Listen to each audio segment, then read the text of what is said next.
Hey, it's Bill from the Bill Simmons podcast. FIFA World Cup 26 fans, listen up. As the official beer sponsor of the FIFA World Cup 26, Michelob Ultra is giving away $1 million worth of FIFA World Cup 26 tickets and prizes. Enter now at MichelobUltra.com/superior access/FIFA World Cup 26. Michelob Ultra FIFA World Cup 26 superior access. No purchase necessary. Open U.S. residents 21 plus begins on December 1st, 2025. Ends on July 31st, 2026. Multiple entry periods. Visit www.MichelobUltra.com/superior access/FIFA World Cup 26 for free entry deadlines, prizes, and details. Hey, Fidelity.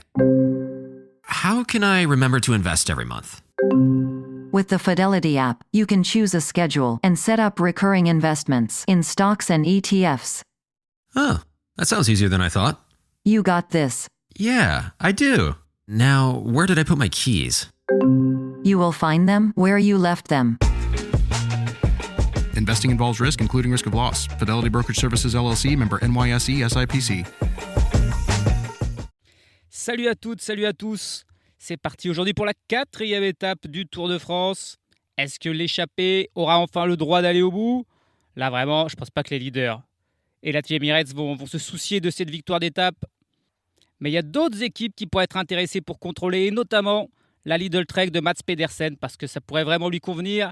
Il y a des ascensions difficiles qui vont éliminer Tim Merlier, Jasper Philipsen, Olaf Koy. Ils ne seront pas là dans le final. Par contre, Pedersen, lui, il peut être là. Il y a 4 ascensions aujourd'hui. D'abord un col de 4e catégorie assez facile, un autre de 3e catégorie, le col de Paradis, 5 km 600 à 4,3%. Mais surtout, à la mi-course, le col de Coudons, 11 km à 5,5%. Ensuite, ça ne redescendra pas, ça sera plat pendant une vingtaine de kilomètres. Là, ensuite, une rapide descente et puis le col de Montségur, 7 km à 6%. Et c'est bien là où les sprinteurs pourraient être définitivement distancés. Mais Mats Pedersen, il y en a d'autres. Dorian Godon, Michael Matthews, Binyam Girmay peut-être. Pourquoi pas Mathieu Van Der Poel, Jasper Stuyven s'ils sont encore là aussi. Pavel Bittner, il s'est grimpé aussi un petit peu. Donc voilà le type de coureurs aujourd'hui qui vont vouloir maîtriser l'échappée. Mais il y aura aussi beaucoup de motivés donc pour aller à l'avant. Parce que ce profil peut aussi favoriser des baroudeurs. En tout cas aujourd'hui ça ne devrait pas être pour les leaders du classement général. Et donc ça promet un scénario un petit peu sympa et incertain. C'est parti 100% cyclisme. Encore une fois sur le bord de la route aujourd'hui. Je ne suis pas loin de l'arrivée, environ une quinzaine de kilomètres. Et je verrai bien qui passera devant moi, si c'est un peloton groupé, un petit groupe d'une 50aine de coureurs pour se disputer la victoire ou alors une échappée de quelques coureurs. Chute de Bellocchi juste devant Armstrong qui est parti dans le terrain. Et attaque de Pierre Roland. Voilà ce que nous disons depuis le début de ce Tour de France. Une chute terrible. Christopher Froome à pied. Mais quelle image du Tour. On n'a jamais vu ça. 100% cyclisme, le podcast du vélo en direct. Ça va Marion? Désolé. Allez, c'est parti. Le kilomètre 0. Et boum boum, la première accélération du champion des États-Unis, Quinn Simmons. Il est toujours champion des États-Unis. Elle a remporté de nouveau ce titre cette année. Donc on peut toujours le reconnaître extrêmement facilement. Il est suivi par Jonas Abrahamsen, Michel Kwiatkowski. Voilà, attention là. Ok, c'est les vrais baroudeurs qui veulent y aller et qui y croient. Problème, ces 3 champions là qui sont suivis aussi par... on a Romain Grégoire aussi en 5e position. Mathis Lebert. Tom Pidcock aussi qui est dans ce coup. Mais on se retourne et on temporise un petit peu, à part Romain Grégoire et Mathis Lebert qui insistent. Et derrière, Quinn Simmons, Jonas Abrahamsen, ils veulent la jouer un petit peu plus malin, ne pas griller trop de cartes d'entrée. Et voilà, c'est parti, 182 km d'étape aujourd'hui pour nos 182 coureurs encore présents en course. Et c'est parti, la bataille est lancée dès le kilomètre 0, mais pas de différence de fait. Allez, un premier gros groupe qui prend un petit peu l'avance, c'est un groupe avec du beau monde. Il y a Mats Pedersen et Matthias Vacek, les 2 coureurs de la Lidl Trek qui sont un petit peu les 2 cartes du jour, en plus de Quinn Simmons. Ils veulent être à l'avant. On a Steinhauser pour l'IF, Robert Stannard pour la Bahreïn victorieuse. Kevin Vauquelin, il est loin en général, il peut tenter de prendre les coups désormais. On a Pascal Enkorn et Jasper Stuyven pour la Soudal, Pablo Castrillo, Nelson Oliveira pour la Movistar, Alex Kirch pour la Cofidis, qui est celui qui a initié ce mouvement. Brent Van Moer pour la Pinarello, Alexandre Delettre pour la Total Energy, Frank Vandenbroek pour la Picnic Postenel, Joël Nicolao pour la Cara Rural. Un groupe d'une quinzaine de coureurs qui a même pas 10 secondes d'avance sur le peloton. Mais derrière, il y a encore bien sûr des attaques, des contre-attaques. Donc c'est loin d'être fait pour ce premier groupe à avoir pris un petit peu d'avance. Le groupe de tête qui s'est bien étoffé avec tous ces coureurs là qui ont tenté de partir en contre et qui ont réussi. Et on a 34 coureurs à l'avant avec beaucoup de monde, une trentaine de secondes d'avance sur le peloton, mais il y a encore des coureurs qui tentent de sortir du peloton parce que c'est forcément peut-être le bon coup là qui est parti. Parmi les nouveaux coureurs qui ont rejoint la tête de la course, on a Quinn Simmons, l'équipier de Vacek et Pedersen, Nico Denz et Jan Tratnik pour la Red Bull, Michael Valgren avec Sean Quinn, Steinhauser pour l'IF, Jasper Philipsen est là pour l'Alpecin Première Tech avec Ramses De Bruyne, Edouard Plancart, Michael Matthews a aussi rejoint ce coup. Belle tête de vainqueur aussi pour aujourd'hui, Michael Matthews. Torsten Train pour l'Uno-X, c'est le mieux classé au classement général dans ces 34 coureurs. Il est à 5 minutes et 6 secondes de Pogacar, donc voilà, pas trop de danger. Il y a William Girmay aussi, qui s'est invité avec son équipier Marco Frigo. 3 coureurs pour la Movistar avec Castrillo, Garcia Pierna, Oliveira. Korg Zimmermann pour la Lotto Intermarché, mais pas de Baptiste Weistrofer. Ça, c'est la mauvaise nouvelle. On a Yod Izagirre et Alex Kirch pour la Cofidis, Quinten Armas, Brent Van Moor pour la Pinarello. Romain Grégoire a réussi à prendre ce coup avec Ewen Kostiou pour la Groupama FDJ. On a encore Alex Molenaar aussi, très offensif depuis le début de ce Tour de France pour la Caroural qui a rejoint ce coup. Donc voilà, 34 coureurs, un petit groupe de contre de 7-8 coureurs qui vient de sortir du peloton, avec notamment Alex Baudin là, et son maillot de meilleur grimpeur. Mais non, là, la Team Emirates qui commence à gérer et qui a priori ne va pas laisser partir ce groupe de 8. Voilà, ils sont déjà 34 à l'avant. Donc a priori, plus personne n'ira à l'avant. Et voilà, on est parti depuis une vingtaine de kilomètres. Et l'échappée est faite, l'échappée est belle, elle a 34 coureurs. Et on peut le dire, là, même si pour l'instant, il n'y a même pas une minute d'avance, a priori, cette échappée va aller au bout. Et l'écart qui est stabilisé autour de 3 minutes 30. Nils Politt, seul en tête du peloton, qui décide de ne pas donner plus de 4 minutes aux 34 hommes à l'avant. 34 hommes qui représentent 18 équipes sur les 23. Il y a donc 5 équipes qui ne sont pas représentées. C'est logiquement la Team Emirates, la Visma Lease the Bike, mais aussi la Decathlon CMA CGM de Paul Sexas. Par contre, il y a 2 équipes qui devraient être à l'avant, qui ont raté le coup sur une échappée aussi monstre. Des équipes qui sont là pour chercher des victoires d'étape. C'est la Tudor et l'XDX Astana Team. Et de la part de l'Astana, qui est en général très offensif, c'est étonnant. Mais voilà, les 2 équipes manquant à l'appel, sinon toutes les autres sont représentées. Et on a 4 équipes qui ont 3 coureurs avec la Lidl Trek, l'IF, l'Alpecin Première Tech et la Movistar. Ce sont les 3 équipes les mieux représentées du beau monde. Et là, on va attaquer la première difficulté du jour, le col des Bédos. On est parti depuis 45 km. Col de 4e catégorie, 3 km 400 à 4,4%. Il y a un petit point à prendre au sommet. Est-ce qu'il y aura un motivé là pour aller grappiller pas mal de points aujourd'hui au classement de la montagne? On va voir ça. Allez, on va arriver au sommet. Le petit point, il y a Alex Molenaar qui est là, qui pourrait être intéressé. On voit Kevin Vauquelin qui aussi va aller faire le sprint. Mais pour l'instant, c'est Alex Molenaar qui lance en premier et qui va passer en tête, prendre le petit point. Il y a aussi un coureur de l'IF. Est-ce que c'est Sean Quinn qui a tenté de faire le sprint? Peut-être plus pour protéger le maillot d'Alex Baudin, son équipier. Mais en tout cas, Alex Molenaar, il est fort sur ses petits efforts punchy. C'est pas un très bon grimpeur, mais par contre, puncher très bon. Kevin Vauquelin, on a vu tenter de le faire, sans trop insister non plus. Mais Molenaar a parfaitement géré le coup et prend un petit point. Il n'a plus que 6 points de retard sur Alex Baudin. Il reste encore 12 points à prendre d'ici à l'arrivée. Donc Alex Molenaar pourrait peut-être reprendre le maillot de meilleur grimpeur ce soir. Allez, le sommet là, de la 2e difficulté. Avec cette fois-ci, Sean Quinn, il attaque de très loin. Non, c'est Georg Steinhauser pour l'IF. Au sommet du col du Paradis, le col de 3e catégorie. 2 et 1 point à prendre. Et cette fois-ci, on est parti de très loin avec Georg Steinhauser. Il y a aussi Vlad van Mechelen qui tente de le faire. Mais Alex Molenaar qui a pris la roue de Steinhauser et qui passe encore en tête. Alors, il est très fort ce Alex Molenaar. 2 points de plus. Alors là, c'était très disputé. Le petit point auparavant, il l'a eu facile. Mais là, à 200 mètres de la ligne, Steinhauser a attaqué. Molenaar a pris sa roue. Vlad van Mechelen a aussi tenté de se joindre à la lutte parce qu'il a déjà quelques petits points lui aussi au classement de la montagne. Mais raté. Finalement, Molenaar l'a dépassé. Il a résisté et prend 2 points. C'est Steinhauser qui en prend 1. Il n'a plus que 4 points de retard sur Alex Baudin. Et voilà, s'il passe en tête de la prochaine difficulté, le col de Coudon, où il y a 5 points à prendre, il serait alors le meilleur grimpeur. Mais auparavant, il y aura aussi le sprint intermédiaire. Et là, avec Mats Pedersen, avec Jasper Philipsen, ou avec William Girmay, ça va aussi se battre pour passer en tête. Allez, 90 km de l'arrivée. On va arriver au sprint intermédiaire. Et là, il devrait être joliment disputé. Parce qu'on a vraiment 3, peut-être même 4 coureurs intéressés avec Michael Matthews. Mais c'est sûr, Mats Pedersen, William Girmay et Jasper Philipsen vont aller le faire. On a vu lors de la première étape en ligne, c'était Binyam Girmay qui avait remporté le sprint intermédiaire dans le peloton. Puis hier, c'est Mats Pedersen qui l'avait remporté parce qu'il était dans l'échappée et que personne ne lui avait disputé. Qu'en sera-t-il? Pour l'instant, là, on joue un petit peu.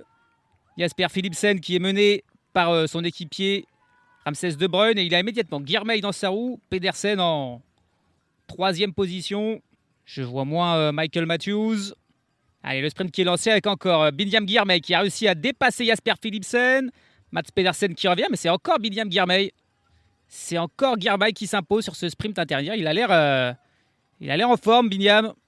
Il devance Jasper Philipsen et Mats Pedersen alors que Michael Matthews n'a pas l'air de s'en être vraiment soucié. Et Binyam Girmay, en plus, il s'est un petit peu grimpé. Donc, on verra si aujourd'hui il pourrait être là dans le final. Ça sera très clairement un candidat au maillot vert et un vrai problème pour Mats Pedersen. Le petit check entre Pedersen, Philipsen et Girmay. Et là, on va voir ce qui va se passer parce qu'immédiatement, on attaque le col de Coudonce. Le plus dur de la journée, en tout cas le plus long, 11 km à 5,5%. Il est possible qu'une échappée de l'échappée se forme dans cette difficulté. Et qu'avec le peloton qui a grandi en tout cas, 4 minutes 30 désormais, Nils Politt qui va mollo. Il est plus probable que jamais que cette échappée aille au bout, alors que Michael Matthews, il n'a pas fait le sprint, mais là, il accélère dès le pied de ce col de Coudonce pour éliminer peut-être les premiers coureurs, les moins bons grimpeurs. Allez, on a 2 coureurs là, qui ont décidé de prendre la poudre d'escampette dans l'ascension du col de Coudonce. Alors je fais ça en même temps que la caravane passe, donc vous allez entendre des bruits derrière moi, c'est normal. C'est Jan Tratnik pour la Red Bull Boransgro et Matthias Vacek pour la Lidl Trek. Voilà, il y a ces soirées-là qui passent derrière, c'est génial.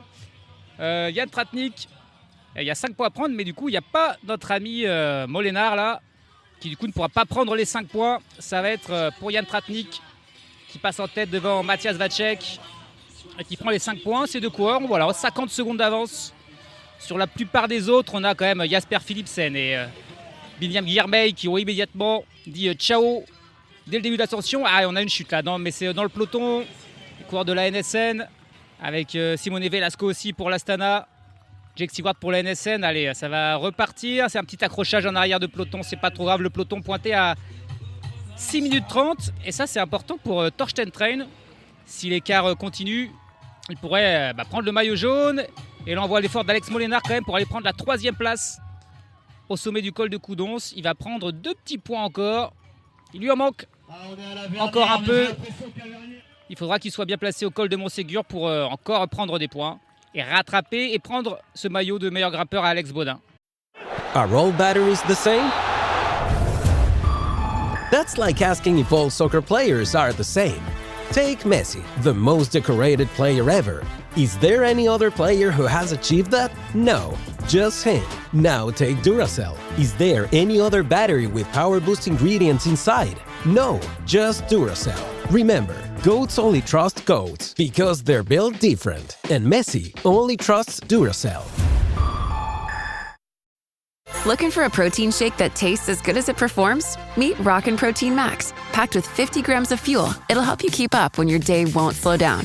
And because it's always creamy and never chalky, every sip tastes great. Even better, it's lactose-free and has 0 added sugar. It's not every day you find a protein shake you actually want to finish. Catch Rockin' Protein in the dairy cooler at a store near you. Rockin' Protein and Shamrock Farms are registered trademarks of Shamrock Foods Company. On est là à 60 km de l'arrivée, dans une phase un petit peu de transition, de plat après le col de Coudonce. On a Alex Kirch qui a fait le bon coup, qui a fait le jump. Il a réussi à revenir sur la tête de la course sur Jan Tratnik et sur Matthias Vacek. 3 coureurs à l'avant, mais avec Matthias Vacek qui ne, évidemment, passe pas un relais. Enfin, évidemment, il pourrait, mais il décide de ne pas en passer. Il veut favoriser, bien sûr, Mats Pedersen et Quinn Simmons qui sont à l'arrière. Ce groupe situé une 40aine de secondes.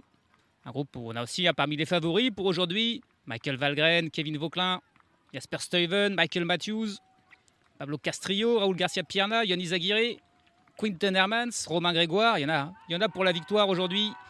Il y a du suspense, mais bon, pour l'instant, on a ce petit trio à l'avant. Tratnik, Vacek, Kirch. Encore une 20aine de kilomètres et on sera dans le col de Montségur, le plus dur, 7 km à 6%. Et là, les cartes vont être forcément rebattues. Allez, ça va bientôt se regrouper au final, hein. Le coup là de Matthias Vacek et surtout de Jan Tratnik, puisque Vacek n'a fait que suivre Jan Tratnik, ça n'a pas marché. Alex Kirch a déjà été repris. Mais derrière, le groupe de poursuivants, mené par Michael Valgren pour l'IF, qui travaille pour Sean Quinn. Ils sont encore tous là, à part William Guillermey et Jasper Philipsen. On n'a quasiment perdu personne pour l'instant, parce qu'on est désormais dans cette ascension du col de Montségur. Et elle est dure, très dure, les 2 derniers kilomètres. À plus de presque 10%, m'a dit mon voisin de Tour de France. Donc attention, ça va lâcher. Et on va voir quels seront les plus résistants pour basculer en tête. Bon, après, il y a encore 30 km jusqu'à l'arrivée. Donc rien ne sera fait encore au sommet. Et Michael Valgren qui a fini son travail. Et du coup, Sean Quinn, il attaque. Et on est encore loin du sommet. 3 km. Et ça lâche pour pas mal de monde. Ça lâche pour, par exemple, pour Romain Grégoire, qui encore une fois n'est peut-être pas dans la journée du siècle. Aussi loin du sommet. Ça va être dur ensuite pour rentrer. Allez, qui est-ce qui tente de partir en contre? C'est Ramses De Bruyne. Alors Ramses De Bruyne, c'est une petite pointe de vitesse en plus, donc c'est intéressant. Il est suivi par Quinn Simmons, par Matthias Vacek, par Sean Quinn. Mais Mats Pedersen, lui, il semble en difficulté. Il a peut-être dit justement à Quinn Simmons et à Vacek, là on l'a vu parler à l'oreillette. Probablement dire à Simmons et Vacek, non, je ne peux pas, c'est trop dur, allez-y sans moi. Ça s'accroche pour Torsten Train. Attention, parce que Sean Quinn, il n'a que 30 secondes de retard sur Torsten Train au classement général. Et donc, peut-être Sean Quinn pourrait aussi prendre le maillot jaune plutôt que Torsten Train, parce que le peloton, lui, est loin. Plus de 8 minutes, donc c'est sûr, ça sera un de ces 2 coureurs qui sera maillot jaune. Et c'est aussi pour ça que Sean Quinn force l'allure. Mais il n'a pas réussi à le décrocher. On a encore une dizaine de coureurs là, avec Pablo Castrillo, Raúl Garcia Pierna aussi qui s'accrochent. Par contre, ça a lâché pour Michael Matthews, pour Yon Izagirre aussi, pour Alexandre Delettre, Marco Frigo, Jan Tratnik, Kevin Vauquelin, eux sont dans le groupe à l'avant. Mais attention, là on a l'attaque de Pablo Castrillo, le coureur de la Movistar, suivi par Quinn Simmons, par Torsten Train, Sean Quinn. Un petit quatuor là qui a fait la différence. Et derrière, il y a eu la petite cassure. Qui c'est qui a fait la cassure? C'est Kevin Vauquelin. Mais derrière, Quinn Simmons, il est là en fait pour annihiler un petit peu les coups. Il prend la tête et il ralentit, permettre à Vacek déjà de revenir. Et ensuite peut-être à Pedersen. Il n'est pas là pour la gagne, il est là pour permettre à Mats Pedersen, qui est pas loin. Voilà, ça revient pour Matthias Vacek et pour Pedersen qui s'accroche. Moins de 2 km du sommet. S'il ne se débarrasse pas de Pedersen dans les 2 prochains kilomètres, ça va être compliqué pour qui que ce soit de l'empêcher de s'imposer au final. Et il en remet une, Pablo Castrillo, mais on est presque au sommet. Et surtout, il n'arrive pas à prendre vraiment de l'avance. Il a 3 secondes d'avance là sur ses poursuivants, menés par Quinn Simmons. Même si là, il y a un contre pour Marco Frigo, le coureur de la NSN. C'est un coureur intéressant, Marco Frigo. Est-ce qu'il va revenir sur Pablo Castrillo avant le sommet? 5 points à prendre aussi là pour le classement de la montagne, mais il n'y a plus d'Alex Molénard. Donc ça veut dire que Alex Baudin va garder son maillot de meilleur grimpeur. Raúl Garcia Pierna, Torsten Train, Ramses De Bruyne qui sont en train un petit peu de revenir aussi dans ces derniers mètres qui sont en effet assez durs. Et les Lidl Trek, eux, qui vont rester ensemble là. Pedersen, Simmons, Vacek, en compagnie de Sean Quinn et de Kevin Vauquelin qui s'accrochent en grande difficulté. Et allez, le sommet, c'est finalement Marco Frigo qui va passer en tête. Et on a un groupe de 5 coureurs avec donc Marco Frigo qui passe là devant, Pablo Castrillo, Ramses De Bruyne, Torsten Train et Raúl Garcia Pierna. Mais bon, ils ont moins de 10 secondes d'avance sur le groupe avec les 3 coureurs de la Lidl Trek, accompagnés par Sean Quinn et Kevin Vauquelin. Donc a priori, ils vont rentrer. On aura peut-être un groupe de 10 coureurs pour se disputer la victoire. Le groupe de poursuivants avec Michael Matthews. Et lui pointé à plus de 30 secondes. Donc là, ça sera plus compliqué pour rentrer. Surtout que la Lidl Trek, ils vont rouler à fond. Quinn Simmons et Matthias Vacek pour amener Mats Pedersen au sprint. Attention, si ce petit groupe de 10 coureurs, qui n'est pas encore ensemble, mais qui va probablement se rejoindre, termine ensemble. Attention à Ramses De Bruyne qui a aussi une petite pointe de vitesse pour peut-être créer la surprise et battre Pedersen. Il ne reste plus que 30 km. Le peloton, j'en parle plus. Mais alors, le peloton, il est à 9 minutes. Et après une journée de repos, au final, le peloton, le maillot jaune, a priori, c'est bien parti pour Torsten Train, qui est dans le groupe de 5 à l'avant, alors que Sean Quinn est dans le groupe de 5 à l'arrière. Allez, 3 km 500 de la ligne. Et malgré les tentatives de Castrillo, de Garcia Pierna, là, c'est Marco Frigo qui vient d'en mettre une. Ça ne marche pas. Ils sont immédiatement poursuivis par Quinn Simmons, par Matthias Vacek. On a donc toujours de 10 coureurs ensemble. Au moment où des coureurs me passent devant, j'ai même pas vu qui c'était. Un petit groupe de l'échappée là, qui aura raté le coche. J'ai l'impression que les coureurs de la Movistar, Castrillo et Garcia Pierna, ils ont plus grand-chose dans les jambes. C'est la seule équipe qui a plus d'un représentant, à part la Lidl Trek où ils sont encore 3. Quelle force collective quand même pour l'équipe américaine. On vient de passer la banderole des 3 km. Il en remet une, Pablo Castrillo. Mais ouais, il arrive à surprendre personne. C'est Sean Quinn même qui le suit d'abord. Matthias Vacek ensuite. Et hop, on temporise. Et Vacek qui reprend la tête et qui reprend le train. C'est terrible. Ils sont 3 pour en surveiller 7. Et du coup, c'est impossible de sortir. Ça va finir au sprint, c'est sûr, à 10. Je vois pas qui pourrait réussir à éviter les garde-fous là. Simmons et Vacek. Mais bon, au sprint, attention quand même à ce Ramses De Bruyne, qui est peut-être le seul qui pourrait challenger Mats Pedersen. Moins de 2 km. Et plus personne qui n'essaye d'attaquer. Allez, si, ça y est, c'est Castrillo encore. Il n'y a que Castrillo qui attaque, mais ça marche jamais pour Castrillo, c'est terrible. Voilà, poursuivi par Vacek immédiatement. Il n'arrive même pas à prendre 2 mètres d'avance. C'est désespéré. Et voilà, il se retourne, il voit que Vacek est littéralement dans sa roue. C'est foutu. 1 km 400 de la ligne. Et Matthias Vacek qui reprend. Mats Pedersen dans sa roue. Thorsten Trein en 3e position. Thorsten Trein, lui, c'est le bon plan. Il va être maillot jaune et il y aura Sean Quinn qui sera pas loin de lui. Mais ces deux coureurs, ils vont avoir 7-8 minutes d'avance sur un peloton qui est pointé à plus de 13 minutes. Je vous commente là au bord de la route et le peloton n'est toujours pas passé devant moi. Donc c'est vous dire s'il est loin. On a passé la flamme rouge. Toujours Matthias Vacek avec Mats Pedersen dans sa roue. Est-ce que Ramses De Bruyne serait capable de le battre? Pour l'instant, il est en position 6-7. Voilà, il remonte. C'est le seul un peu sprinter, De Bruyne. Les 500 derniers mètres. Matthias Vacek, toujours en train de mener Mats Pedersen. Attention, il y a un virage que Kevin Vauquelin vient de jaillir pour le prendre en tête. Mais Mats Pedersen qui immédiatement lance avec Kevin Vauquelin dans sa roue. Mats Pedersen qui prend immédiatement 10 mètres, 15 mètres, 20 mètres d'avance. Waouh! Alors là, il y a vraiment pas match. Attention derrière, Kevin Vauquelin qui se fait dépasser par Quinn Simmons, par le coureur aussi de la Movistar, peut-être Raúl Garcia Pierna. C'est même Simmons qui vient faire 2e. Pedersen passe avec 5 mètres d'avance. Raúl Garcia Pierna qui vient faire 3e. Bon, finalement, il n'y avait pas match. Il n'y avait pas match du tout. Sans surprise, Mats Pedersen, vainqueur facile. Son équipe a maîtrisé du début à la fin. Quinn Simmons se permet même de faire la place de 2. Belle victoire méritée. Première victoire de la saison pour Mats Pedersen qui avait eu une grave blessure en début de saison. Elle va lui faire du bien. Et puis aussi dans sa quête du maillot vert, c'est une très très belle journée pour lui. Il sera le nouveau leader de cette classification. Et il a dominé ce sprint, mais alors facile. Au dernier virage, Kevin Vauquelin a pris la tête. Puis quand Pedersen a lancé, il a mis 5 mètres, 10 mètres à tout le monde et c'était fait. La très belle victoire et désormais, on va attendre que le peloton passe. Il n'est toujours pas passé devant moi. Il va passer là à un moment donné, je ne sais pas quand. En mission, Mats Pedersen sur ce Tour de France, lui qui a déjà remporté le classement par points sur la Vuelta et sur le Giro. Il n'a jamais remporté ce maillot vert sur le Tour de France. Par contre, il a déjà remporté des victoires d'étape, une en 22, une en 23 et désormais donc une en 26, 2026. 3e victoire d'étape pour lui sur ce Tour de France, mais surtout beaucoup de points pris au maillot vert, enfin surtout. Et aussi beaucoup de points pris au maillot vert. 61e victoire aussi en carrière, c'est quand même un joli palmarès. Mais donc sa première de l'année, il n'a pas beaucoup couru. Gravement blessé dès sa première course de l'année sur le Tour de Valence. Il était revenu ensuite pour Milan-San Remo, qu'il avait quand même terminé 4e, alors qu'il revenait de blessure. Mais ensuite, voilà, il n'a pas réussi à faire de victoire, même aux boucles de la Mayenne où il a participé, seulement 2e de la dernière étape. Bon, là, c'est pas les boucles de la Mayenne, c'est le Tour de France et il remporte son étape grâce à une échappée victorieuse bien aidée par ses équipiers et notamment par Quinn Simmons qui vient prendre la 2e place. On me klaxonne encore sur le bord de la route. Et oui, car je suis toujours sur le bord de la route, même quand la course est finie. Raúl Garcia Pierna, 3e, puis suivent Marco Frigo, Ramses De Bruyne, Kevin Vauquelin, Sean Quinn, Thorsten Trein, Pablo Castrillo et Matthias Vacek. Beaucoup plus loin, finalement, le groupe Michael Matthews à 2 minutes et 27 secondes. Le groupe où on retrouve Alexandre Delettre ou Romain Grégoire. Quelques échappées par-ci par-là encore plus loin. Puis le peloton, lui, termine à 13 minutes.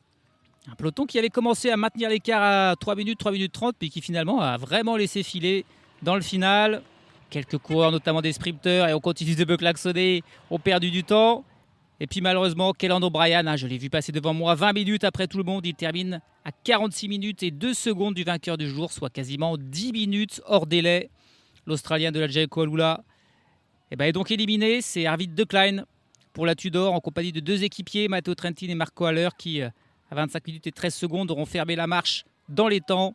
Kelland O'Brien, lui, est hors délai. Un classement général évidemment bien chamboulé avec Thorsten Trein, donc nouveau leader. C'est beau pour l'UNOX Mobility, cette équipe formidable qui désormais a le maillot jaune en son sein et avec une belle avance, sauf sur Sean Quinn qui n'est encore pas loin à 28 secondes et qui va probablement tenter de lui ravir. Matthias Vacek est désormais 3e du classement général à 3 minutes 50. Et puis Tadej Pogacar et Jonas Vingegaard sont 4 et 5e à 7 minutes et 53 secondes. 8 minutes d'avance quand même pour Thorsten Trein. Il pourrait le défendre un petit moment parce que c'est pas un mauvais grimpeur. Il avait déjà eu une aventure en rouge sur la Vuelta l'an passé. Cette fois-ci, c'est parti pour une aventure en jaune pour lui.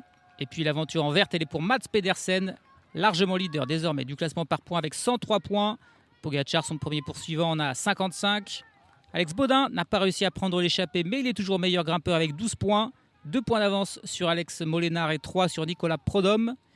Et puis, changement aussi au classement du meilleur jeune, Matthias Vacek, qui était dans l'échappée, et désormais porteur de ce maillot devant Ramsès De Bruyne et Isaac Del Toro. Et ces 2 coureurs sont à 4 minutes, donc il pourrait aussi le garder un petit moment, ce maillot blanc, Matthias Vacek. Demain, enfin, les purs sprinteurs auront leur mot à dire dans l'étape entre Lannemezan et Pau. Même si, attention, il y a un petit mur situé à une trentaine de kilomètres de l'arrivée, de 1 km 300 à 7,5%. Voilà, il faudra être vigilant pour les sprinteurs, tout donner dans cette ascension pour ne pas être distancé. Puis ensuite, voilà, on attend quand même un sprint massif demain, même s'il y a un petit peu de dénivelé, ça devrait aller. Pedersen sera encore là, mais la gagne devrait plutôt se jouer entre Merlier et Philipsen, à moins que William Guillermey aussi, que l'on sent très en forme, ou Olaf Koy parviennent à rafler la mise. Mais il y a aussi plein d'autres sprinteurs. Ça sera la 5e étape du Tour de France. 100% cyclisme, lui aussi, connu sur le Tour de France. N'oubliez pas de checker vos réseaux sociaux pour mes petites vidéos. Et puis surtout, pour les partager, vous abonner, en parler autour de vous. Et j'ai besoin de votre aide pour pouvoir continuer. N'hésitez pas non plus à aller sur tipeee.com pour me soutenir financièrement pour que je puisse continuer cette belle aventure de 100% cyclisme. Allez, salut à tous, salut à toutes.